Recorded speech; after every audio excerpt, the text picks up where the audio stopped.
আর একটা বলবো, তুই 2-4 মিনিটে বলবো। 3 নাম্বার আমার ভাইয়েরা, ইন্নাল্লাহ ইয়া'মুরু বিল আদলি ওয়াল ইহসানি ওয়া ইতাই যিল কুরবা। জবান খুলে বলেন আল্লাহু আকবার। আর 3 নাম্বার দাঁতের নাম হলো নিকটতম আত্মীয়তার হক আদায় করা। নিকটতম আত্মীয়তা বলতে কি বোঝায়? আত্মীয় হলো 3 প্রকার। একটু জবান খুলে বলেন কয় প্রকার? জোরে জোরে জোরে জোরে। 1 নম্বরে হলো বাপের কুলের আত্মীয়। একটু বলেন 1 নম্বরে কি? এটা বলে শেষ করব। 1 নম্বরে। 2 নম্বরে মার কুলের আত্মীয়। 3 নাম্বার বলার দরকার নেই, আমিও বিবাহিত। বলবো? 3 নম্বরে হলো বোর কুলের আত্মীয়। ঠিক আছে তো আমার ভাইয়েরা? সেই হাদিস এবং ব্যাখ্যা দিয়ে এটাই বোঝায়। আমার সঙ্গে বলেন 1 নাম্বার আত্মীয় কার? কথা বলা লাগবে, বলেন বলেন। বাপের কুলের আত্মীয়, তার মানে হলো চাচা, ফুফু। বলেন বলেন বলেন। 2 নাম্বার মা। মার কুলের আত্মীয় হলো খালা, মামা, নানা, নানি। বলেন বলেন বলেন। তাহলে 1 নাম্বার আগে না 2 নাম্বার আগে?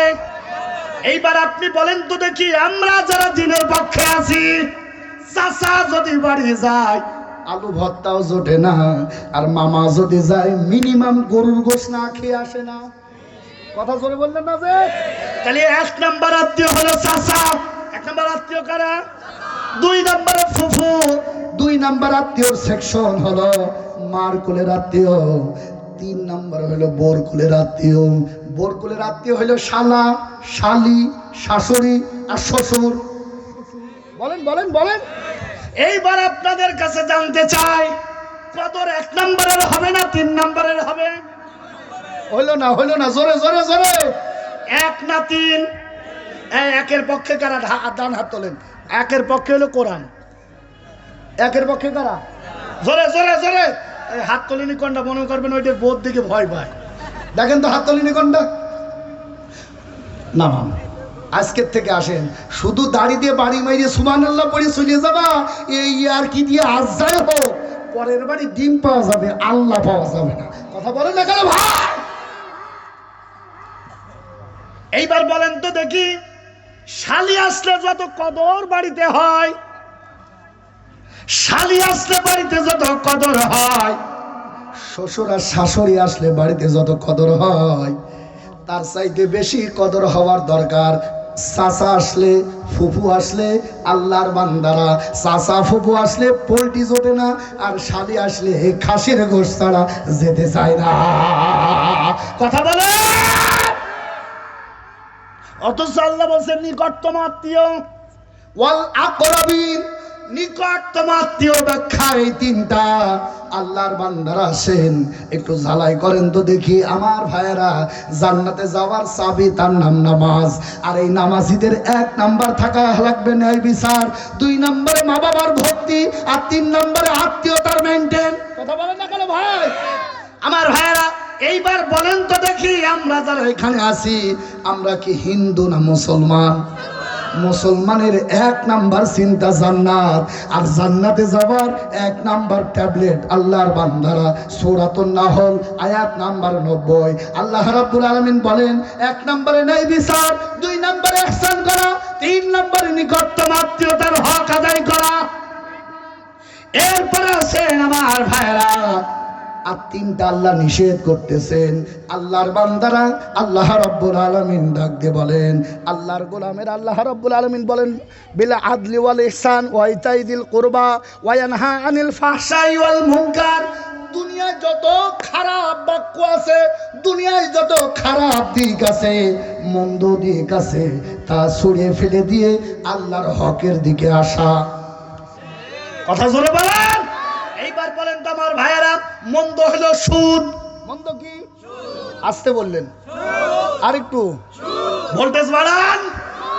এইবার সুদ খায় কে কে? হাত তোলেন। কিসের সবাই?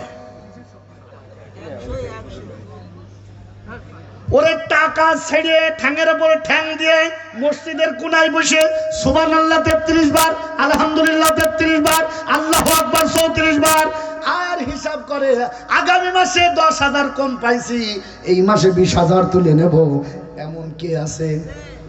আছে না? না বলেন বলেন। আমি আপনাদের কাছ থেকে একটা ফতোয়া চাই। এই যে হুজুর, আমিও হুজুর, ইমামতি করেন? হ্যাঁ? না, ও হুজুরি বলার দরকার নেই, টাকা পয়সা সব বাকি, আমি নিজে বলি। মনে করেন আমি আপনার এলাকার একটা মেয়ে বের করে নিয়ে চলে গিয়েছি, মনে করেন আপনারা দেখতে পেলেন হুজুর পাশের বাড়ির এক মহিলা নিয়ে চলে গিয়েছে, বিয়ে বাদেই জিনা করতেছে, মাসের পর মাস, ওখান থেকে একটা ছেলেও হয়েছে, ওই হুজুরের পিছনে নামাজ হবে? আসতে আরো জোরে। অথচ সুদ যারা খায়, সুদের 72টা লিস্ট আমার ভাইরা। 1 নাম্বার কাজ হলো সুদ যারা খায় তারা যেন আল্লাহর সঙ্গে যুদ্ধ ঘোষণা করে, আর সর্বনিম্ন যেটা, তারা যেন নিজের আপন মায়ের সঙ্গে জিনায় লিপ্ত হয়। আল্লাহর বান্দারা সুদ খেয়ে আল্লাহর গোলামেরা নামাজ হয় কিনা আপনারা ফতোয়া দেবেন। হুজুরের ইমামতি পরের মেয়ে বের করে নিয়ে যদি না হয়, তাহলে নিজের আপন মায়ের সঙ্গে জিনা করলে নামাজ হবে। এই ফতোয়া আপনাকে কে দিয়েছে? কথা বলেন না কেন? বলেন বলেন বলেন। এখন আপনি বলবেন হুজুর আমাদের সুদে তো ভরা। হ্যাঁ, আমিও জানি আমরাও কোনো না কোনো সুদের সাথে জড়িত। এই জন্য 1 নাম্বার কাজ থাকবে, সুদ নিধন আন্দোলনে আমাদের যুক্ত হতে হবে। আল্লাহর কোরআন পার্লামেন্টে দিতে হবে, ওখান থেকে জারি হবে, সুদ থাকবে না, যাকাত ভিত্তিক অর্থ ব্যবস্থা কায়েম হবে, ঠিক কিনা? যারা সুদকে বাজেয়াপ্ত করতে চায়, যারা সুদকে ঘৃণা করে, আগামীতে আমরা তাদেরকে বাংলার জমিনে দেখতে চাই, ঠিক কিনা করে বলে ভাইরা আমার। সুদখোর যে ভালো হয় না তার উজ্জ্বল প্রমাণ আমাদের এই প্রধান উপদেষ্টা। আমরা হুজুররা প্রশংসা করলেও আমি করি না, তার 1 নাম্বার কারণ এই অবস্থায় থেকে আমাদের রক্তের উপরে দাঁড়িয়ে বাংলাদেশ স্বাধীন করেছি। আর সেই বাংলার জমিনে ডক্টর জাকির নায়ক আসতে পারবে না। আর তোমারে আমরা সুদখোর বাদ দিয়ে তোমার জন্য দোয়া করব, কত পাগল হুজুররা না, ঠিক কিনা করে বলেন ভাইরা আমার।